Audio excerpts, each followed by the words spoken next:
Estamos hoy con Jaime Mayor Oreja, que bueno, no necesita presentación, pero yo me toca hacerle una. Yo diría, para resumir su figura, que es un gran referente moral en la política española y lo lleva siendo desde hace muchísimo tiempo. Jaime estuvo en los tiempos más duros de la política vasca en primera línea, defendiendo allí las libertades con mucho riesgo incluso. Ha sido un ministro del Interior recordadísimo y ha sido también una figura de la política europea.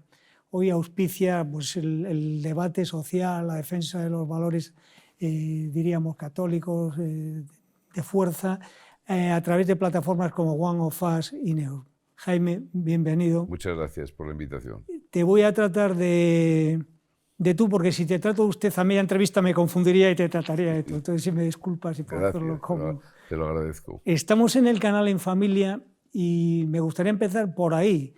¿Cómo era tu familia? Era una familia muy ilustre del País Vasco que yo creo que os dio una gran entereza de... Bueno, era una familia, y es de verdad, es decir, es una familia que mi padre era un ginecólogo, un médico que dedicó toda su vida a trabajar en San Sebastián, y fundamentalmente hubo cariño.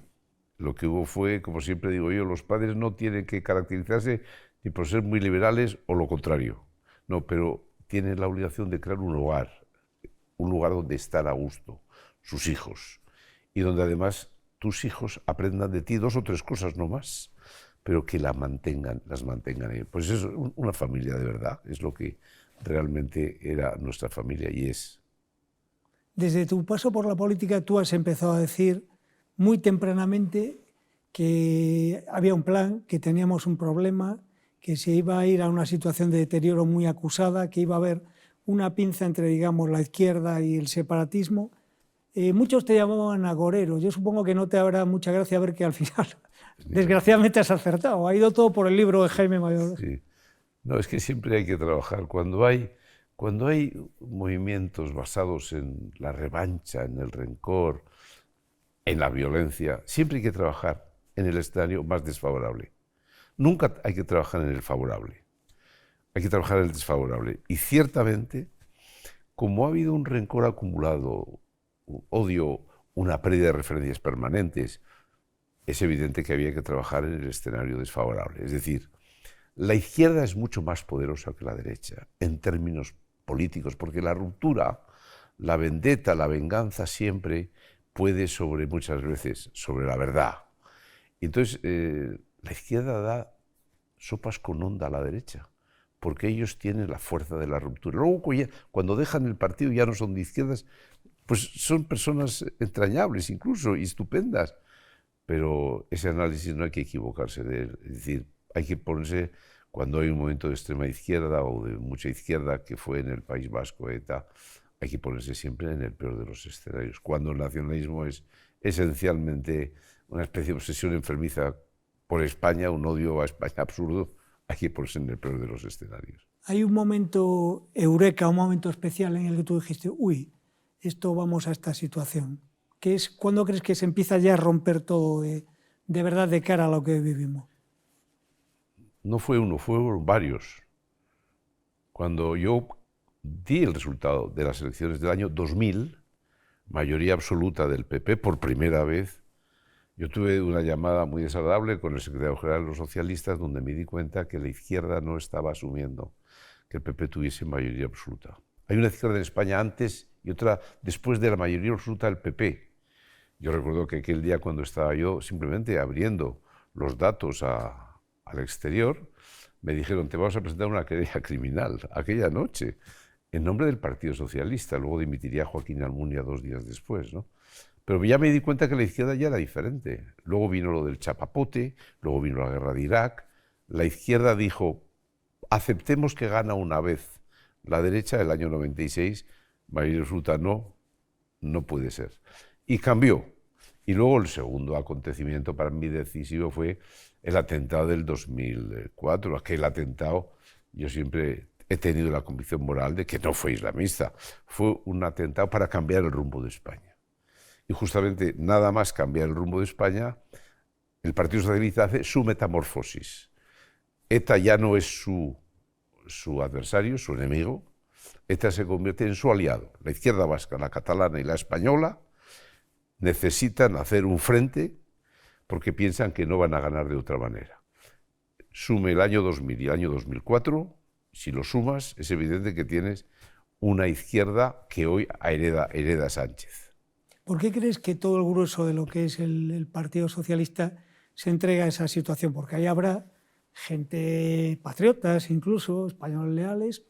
¿Por qué esa mansedumbre tú a qué lo achacas? ¿O ha cambiado el partido y ya solo va ahí determinado perfil de gente? Bueno, es que para llegar a esta metamorfosis hay decisiones que hay que saber diferenciar. Es decir, el que realmente impulsa el mal llamado proceso de paz, más que Zapatero, es González, y es Cebrián, y es Alfredo Pérez Rubalcaba. Cuando escriben aquel libro a la limón, Felipe González y Juan Luis Cebrián, explica la segunda transición, la transición que está por hacer de la izquierda. El que ejecuta materialmente el primer paso es Zapatero, pero nombra de ministro de Interior a Rubalcaba, porque ellos piensan, algunos, que nosotros no tenemos la inteligencia política que ellos tienen, que ellos mienten con más facilidad. Y dice Alfredo Pérez Rubalcaba, con el que me llevaba bien, pero me decía, admiro mucho tu proyecto, pero tú no sabes hacer política. Eso significaba que ellos tenían un concepto que en política hay que decir lo contrario de lo que se piensa, o hacer lo contrario de lo que se dice. Y algunos creían que iban a poder engañar a los españoles y a ETA, es decir, iban a abrir un proceso, una negociación con ETA, no lo iban a contar, la gente iba a agradecer que eso terminara y ahí se terminaba.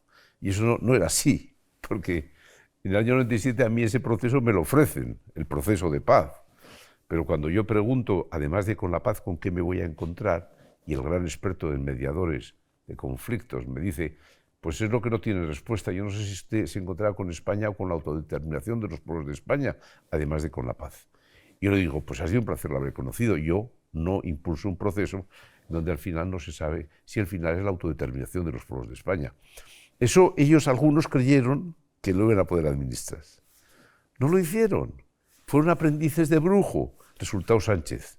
Y el gobierno Frankenstein es un término que utiliza Alfredo Pérez Rubalcaba, pero realmente el proceso que inician es del todo el Partido Socialista.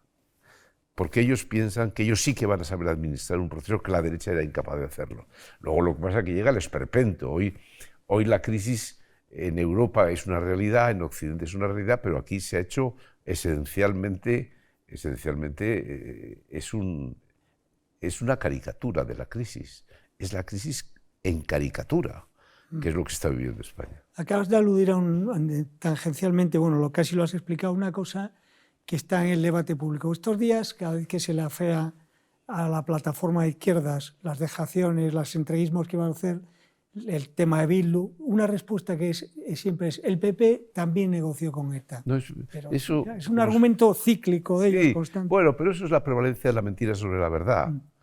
Es decir, yo recuerdo cuando yo entré en el gobierno, en el año 96, yo recibí una llamada de mi amigo Juan Alberto Belloc diciendo, te pedimos simplemente que, como sabemos que vas a ser el ministro, nos deis un luz verde para esta operación que estamos negociando en dos frentes, en las cárceles y fuera de las cárceles. Y yo dije, pues no te puedo dar el ok porque yo no soy ni ministro, no soy nada, no te voy a dar el ok. Me contestó inmediatamente, pues que sepas que Felipe González está tan enfadado que rompe todo lo que ha hecho en estos meses. Porque ellos querían siempre decir que nosotros hacíamos las mismas cosas que ellos. Porque nosotros hicimos la única política antiterrorista que no se ha aplicado nunca en España. La ley, solo la ley, nada más que la ley, pero nada fuera de la ley, ¿no? Ellos no, ellos habían hecho otras cosas. Bueno, ellos habían hecho cosas muy buenas en la acción policial. Pero la explicación es que ellos interesadamente siempre han dicho, ustedes también hablaron con ETA.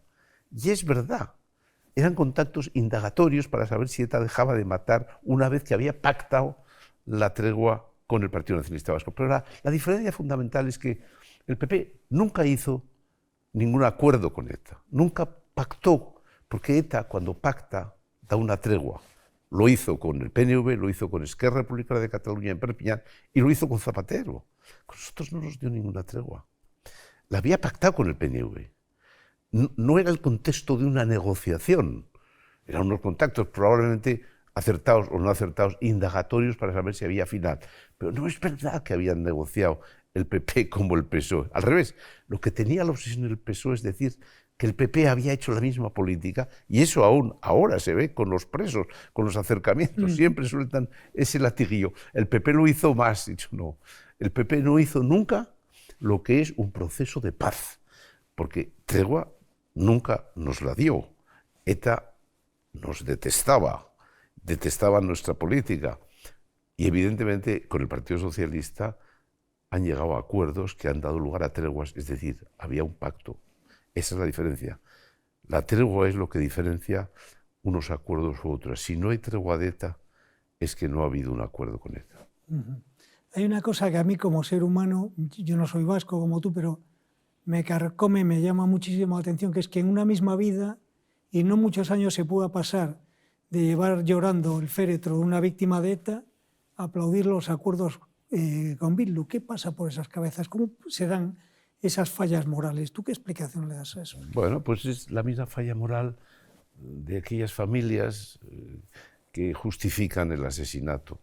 Si se justifica el asesinato, pues hay una crisis moral.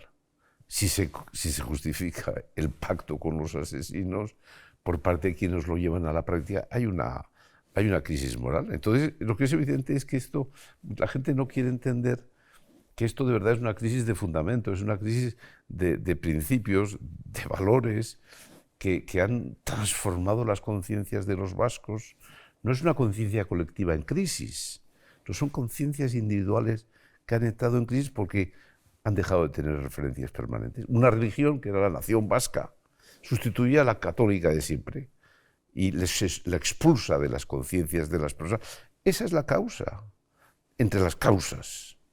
Todo lo demás, no digo que sea circunstancial, pero hay una crisis de fundamentos.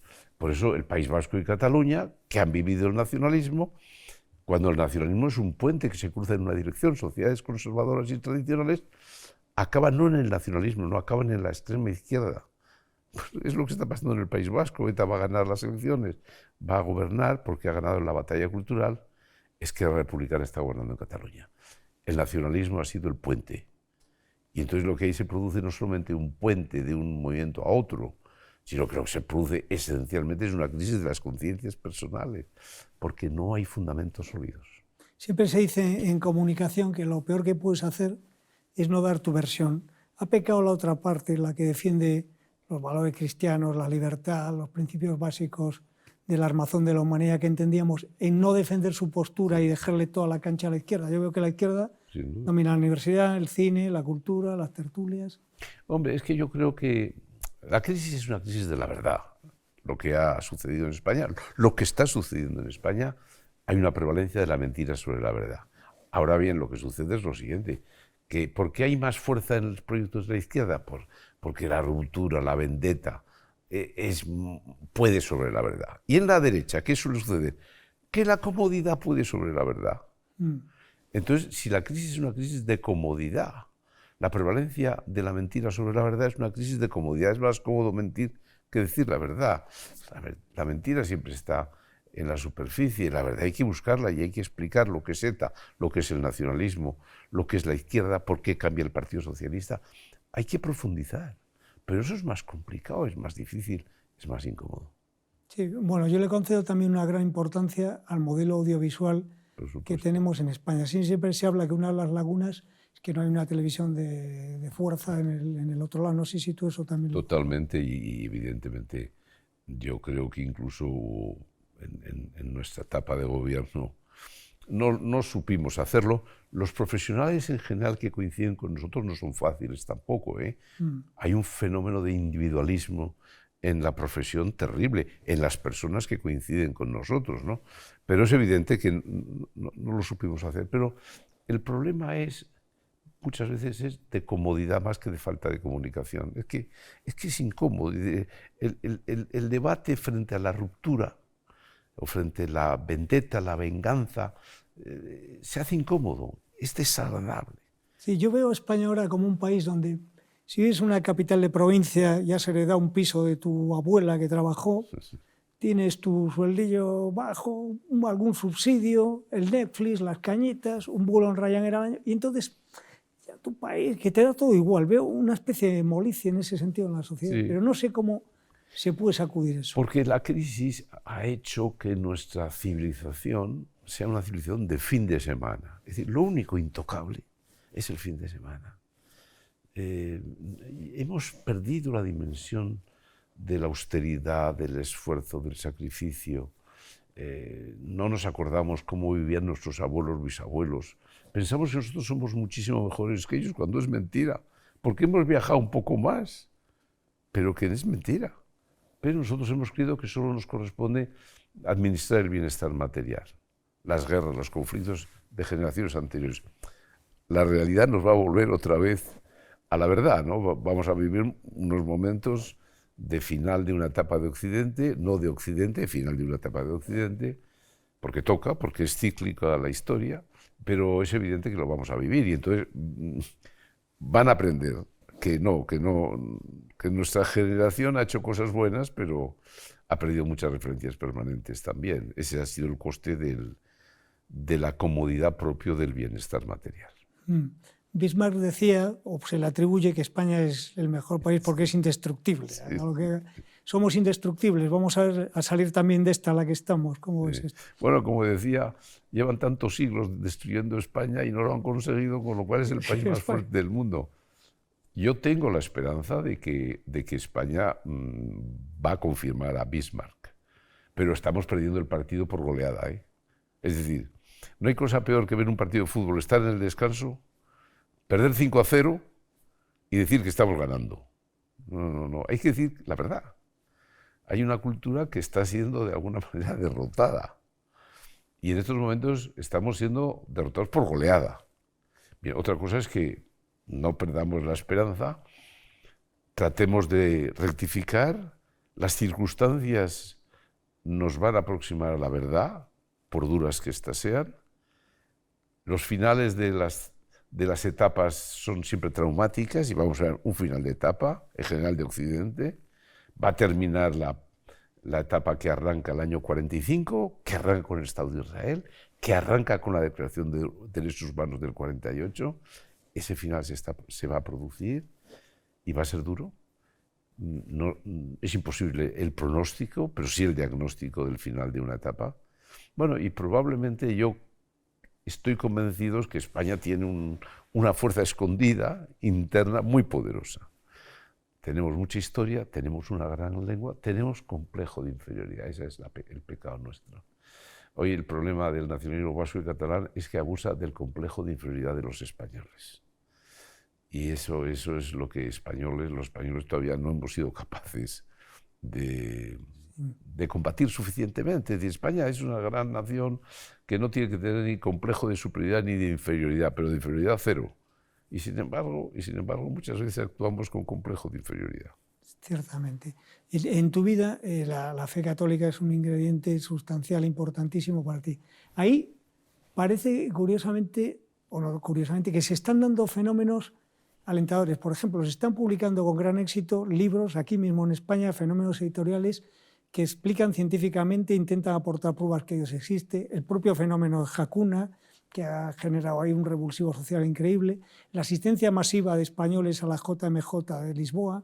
Es como si hubiese Parece que no todos son malas noticias. No, absolutamente. Voy a tener ocasión de presentar una ponencia en la inauguración del acto de Católicos para la Vida Pública y una de las cosas que voy a insistir es eso, es decir, la Iglesia es una institución que es gigantesca, pero en el ámbito cultural es un gigante dormido, desde el punto de vista jerárquico, desde el punto de vista institucional, pero al mismo tiempo se produce la paradoja que la base social está más activa que nunca.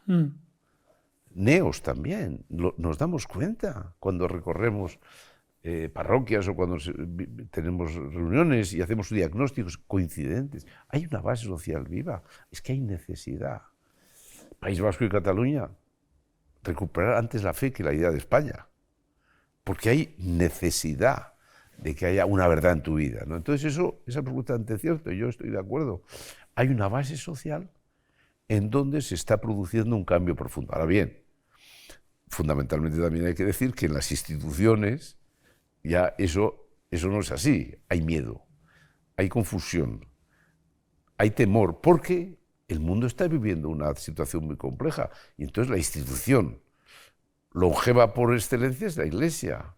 Y en esas circunstancias es cuando duda, cuando no sabe qué hacer, cuando ve que el mundo está tan dominado por el relativismo que duda en si algo tiene que hacer de adaptación o no. Es decir, eso es así. Ahora, la base social, las personas, yo creo que los jóvenes de hoy, más activos que nunca. Ese afán de creer, además, yo creo que esa necesidad de creer en algo se ha sustituido por las pseudo-religiones climáticas, de género, que son como llenar tu vida, ¿no? Me parece a mí, con fes placebos, creo yo, Sí. pero bueno. Hombre, es que hay una posición enfermiza de mostrar que la Iglesia es la institución culpable.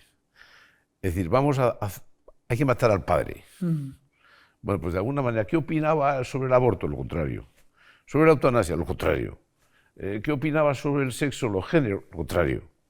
Hay una obsesión enfermiza. Y entonces, ese nuevo orden mundial, que arranca el año 68, con la revolución del 68, donde se justifica la pederastia, dicho lo cual, porque hoy ahora parece que es la Iglesia. No, en el año 68 hay más responsabilidad en la justificación de la misma. Es evidente que ha sido una cosa obsesiva. Ya empezaba la comodidad en Occidente. En el año 68 se legaliza y se legitima prácticamente ya el aborto, y evidentemente hay este movimiento de crear un nuevo orden social, y eso es lo que vivimos todavía. Entonces, yo creo que eso está también terminando. Es decir, la gente se está dando cuenta, las personas que son las que tienen que resolver esta situación, se están dando cuenta de que esa manera de vivir no es la solución, que es un fracaso de sociedad, que el hombre moderno, si eso es el hombre moderno, ha fracasado. Y entonces yo creo que hay una reacción interior, persona a persona, joven a joven, que sin duda es la esperanza. El pesimista aún va a resultar un optimista. Una pregunta complicada. Berlusconi, cuando llegaron las elecciones italianas, había muchos partidos, pero él se cuidaba de forjar una alianza para competir con una unión a las urnas. Aquí viene la pregunta del $1.000.000. ¿Es un buen invento tener dos derechas? ¿Es un mal invento y la felicidad de Sánchez? ¿Cómo es esa situación? Bueno, es que yo creo que al final, en un momento determinado, una cierta sensación de orfandad. Es decir, hubo gente que no se sintió representado por una manera de entender la política desde el punto de vista pragmática, en la que sobraban los conservadores, los liberales, todos aquellos que podían aportar una cierta convicción. Y han surgido dos derechas, en España y en Europa en general. Entonces hay una derecha tradicional y una derecha que llaman ultraderecha, que es más radical o que surge de la crisis de la primera. Bueno, es lo que hay. Lo que hay que tratar es siempre de tratar de que prevalezca un proyecto, una dirección, que fundamentalmente sepamos elevar un poco la política en el buen sentido de la palabra, y que se superen esas diferencias que parecen que a veces son infinitas. Yo creo que no son infinitas. Yo creo que es cuestión de tener unas prioridades, saber el adversario lo que está pretendiendo hacer, saber exactamente qué es lo que tienes que decir y hacer para otra vez unir. Hay que fortalecer, hay que refundar un espacio político. Ahora, yo sí creo que sobre valores, sobre fundamentos. El debate del futuro no va a estar entre la derecha más sociedad, menos impuestos, y la izquierda menos sociedad y más impuestos.